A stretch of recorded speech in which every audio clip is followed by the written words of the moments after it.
Hello, this is Dread, and in today's video topic, we're going to be talking about one of my favorite builds in last Epoch, and that's going to be Strength Stacking Cold Damage Over Time Werebear. Now, of course, as with the patch, there have been a lot of changes. I've been up the wall here and there. This morning's been insanely stressful. I had to unlist a video because there were some unannounced changes in the patch notes. They weren't in the patch notes at all. I had to go ask the devs for it. That was really frustrating. And then, of course, making multiple videos today. I'm a little bit there. But I didn't forget about you guys.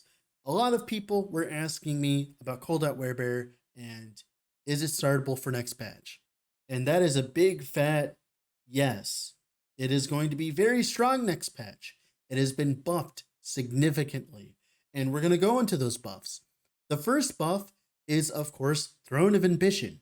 Throne of Ambition means that you gain 40% more cold damage. The reason why this is so strong is because you gained a lot of percentage cold damage from the elemental damage over time stat.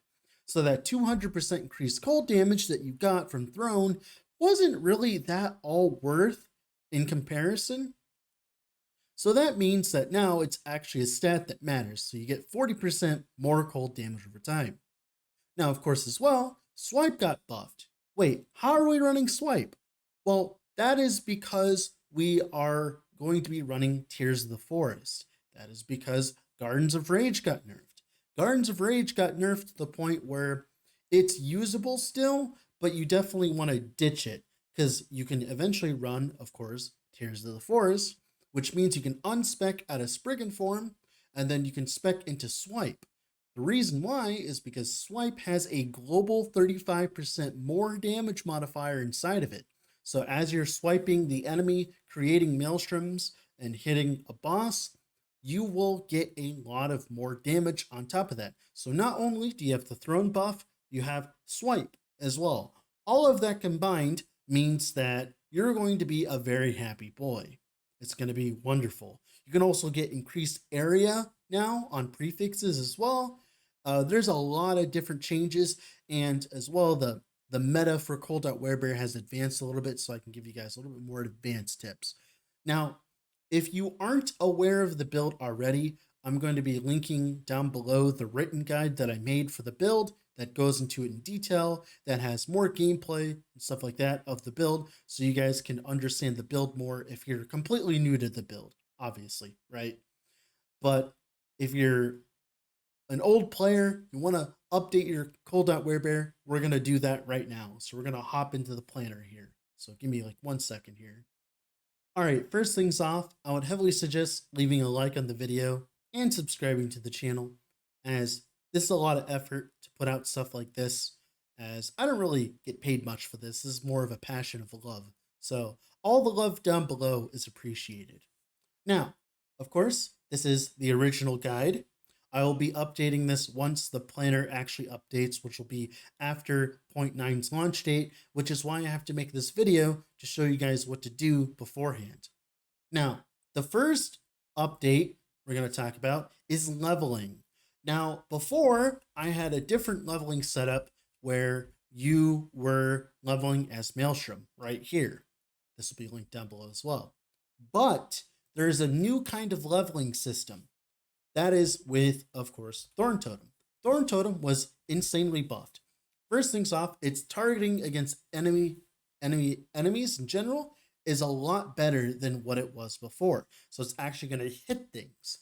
The second thing off is we can grab this node called Titan's Bane, which will make Thorn Totem deal a lot more single target damage, but it'll only shoot one projectile. That's completely fine, because one of the biggest problems that Primalist has early on is damage against single target, because oh my god, do the boss fights take forever. So this node, in combination with Spriggan's Wrath, where you get an extra pierce, and then eventually, of course, you grab Forested Expanse, and then grab all the more damage modifiers, all of that combined makes you a very happy boy, as you're going to be dealing a lot more damage, and it's going to be feeling a lot better. Now, of course, later on, while we're leveling, we can transition into Spriggan form as well, We can grab 4 points in Totem Warden, 1 point into Spike Totems to make our healing totems be our Thorn totems, and of course we can grab Unbound Garden as well. All of this combined with Thorn Totem's tree, meaning you can play Spriggan form, summon 9 totems that'll all be little mini machine guns. And that will make your clear and your single target feel so much better early on. Of course, as well, we grab Ire of Trees, making it so that we gain Rage on heal, and that's how we summon our totems.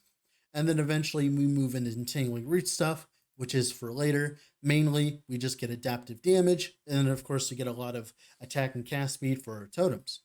Now, early on, before you get Spriggan form, you can swap and use swipe. So you spec into Thorn Totem first, then swipe, and then you grab Avatar Stone. As you hit things with your swipe, you'll get your totems more flat damage, which will make your totems deal more damage, and it's very noticeable early on.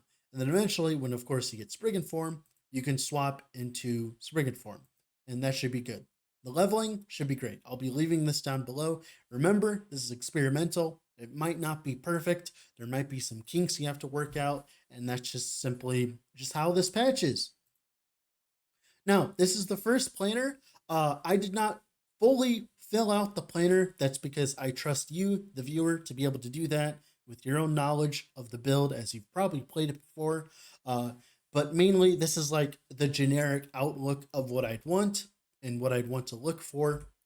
But the main difference between this build and the old build is we're, of course, using Gardens of Rage still, which is less rage overall, right? But we try to grab all the notes we can and enrage for more rage on roar, more rage on hit and kill, right? And then more rage on hit with swipe. So we're going to hope to swipe enemies and swipe rares and stuff in the monolith.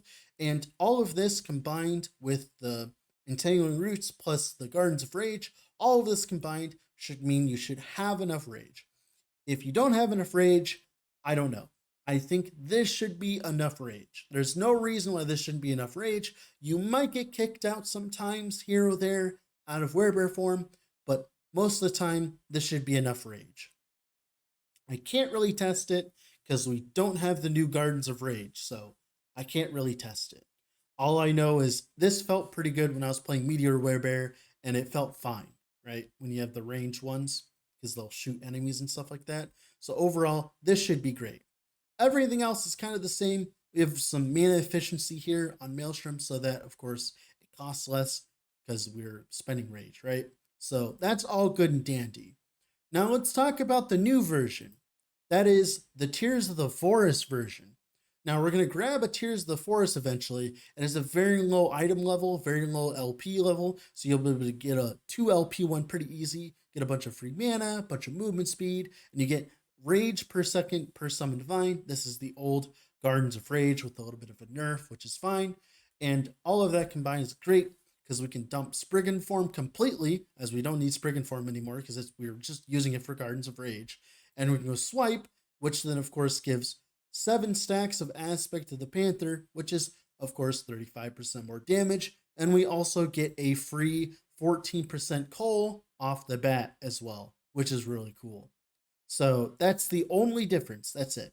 Also, as well, of course, as well, we change Werebear form a little bit because we want to be attacking enemies because we have enough rage to sustain Maelstrom. So that means that we can, of course, swipe and get even more Maelstroms. And that's pretty much it for the update. That's it. Read this guide and, of course, use these as your guide. I have a Discord. You can join my Discord. That'll be in the description, and you can ask questions, or you can ask questions down below in the comment section if you have any questions. Now, of course, with all that being said, this has been Dread, off to go probably sleep.